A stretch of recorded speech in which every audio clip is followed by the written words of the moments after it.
నమస్తే ఫీవాయిస్ న్యూస్ కి స్వాగతం. తెలుగు ప్రజల ఆత్మగౌరవాన్ని నిలబెట్టిన మహోన్నత నాయకుడు స్వర్గీయ ఎన్టీఆర్ అని టీడీపీ చింతలపూడి నియోజకవర్గ మీడియా కోఆర్డినేటర్ చెరుకూరి శ్రీధర్ తెలిపారు.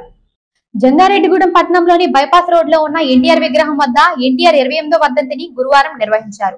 ఈ కార్యక్రమంలో పార్టీ శ్రేణులు పెద్ద సంఖ్యలో పాల్గొని ఎన్టీఆర్ విగ్రహానికి పూలమాలలు వేసి నివాళులు అర్పించారు. అనంతరం పూజా కార్యక్రమాలు చేశారు.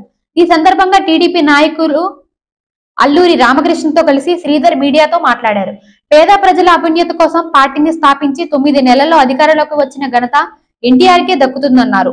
అలాంటి మహోన్నత వ్యక్తిని ప్రతి ఒక్కరూ స్మరించుకోవాలని సూచించారు. ఈ కార్యక్రమంలో టీడీపీ పట్టణ ఉపాధ్యక్షులు కొండ్రెడ్డి కిషోర్, నాయకులు మానికల వెంకటేశ్వరరావు, చిత్తపూరి దుర్గేష్, గల్లపూడి శ్రీదేవి, పగడం సౌభాగ్యవతి, పోతురి లక్ష్మణ్, పోయిన రామలింగేశ్వరరావు తదితరులు పాల్గొన్నారు.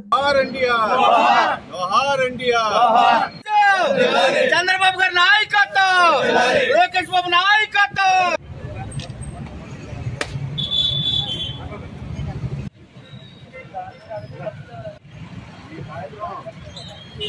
ఈరోజు అన్న నందమూరి తారక రామారావు గారి 28వ వర్ధంతి సందర్భంగా ఇక్కడికి వచ్చినటువంటి అందరికీ కూడా ధన్యవాదాలు తెలుపుతూ, మరి ముందుగా అన్న ఎన్టీఆర్ గారికి జోహార్లు తెలుపుతూ, మరి అనతి కాలంలోనే పార్టీని పెట్టి చాలా తక్కువ కాలంలో పార్టీని అధికారంలో తీసుకొచ్చినటువంటి మహానాయకుడు అన్న నందమూరి తారక రామారావు గారు. తెలుగు జాతి ఆత్మగౌరవాన్ని కాపాడాలని చెప్పి ఆయన పార్టీ పెట్టి, మరి పార్టీ పెట్టిన అనతి కాలంలోనే అధికారంలో తీసుకొచ్చినటువంటి మహానాయకుడు అన్న ఎన్టీ రామారావు గారు. అలాగే బీసీలకి, ఎస్టీలకి సముచిత స్థానం తీసుకొచ్చి వారిని కూడా సమాజంలో మరి గుర్తింపు తీసుకొచ్చి వారికి ఆర్థికంగా, రాజకీయంగా బలోపేతం చేసి మరి అనేక సంక్షేమ కార్యక్రమాలు తీసుకొచ్చినటువంటి మహా వ్యక్తి అన్న ఎన్టీ రామారావు గారు. అలాగే బీసీ హాస్టల్, ఎస్సీ హాస్టల్ కూడా మరి ఆయన తరంలోనే ఇక్కడ రావడం జరిగింది. అలాంటి వ్యక్తి మన మధ్యలో లేకపోవడం, మరి అలాగే పార్టీ కూడా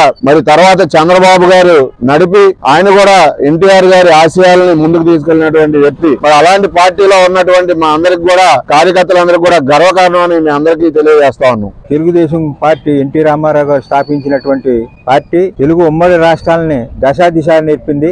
ఏంటంటే ఇప్పుడు జనరేషన్ తెలీదు, అప్పుడు వ్యవసాయం చేయలేని పరిస్థితుల్లో ఆ మహానుభావుడు హార్స్పవర్ 50 రూపాయలు పెట్టి సింగిల్ విండో పథకం పెట్టి బోర్లకి, మోటార్లకి విరివిగా లోన్లు ఇచ్చి మన అప్లాండ్ ఏరియాని దశ తిప్పినటువంటి ఎవరైనా సరే మనం ఆయన్ని గుర్తుంచుకోవాలి.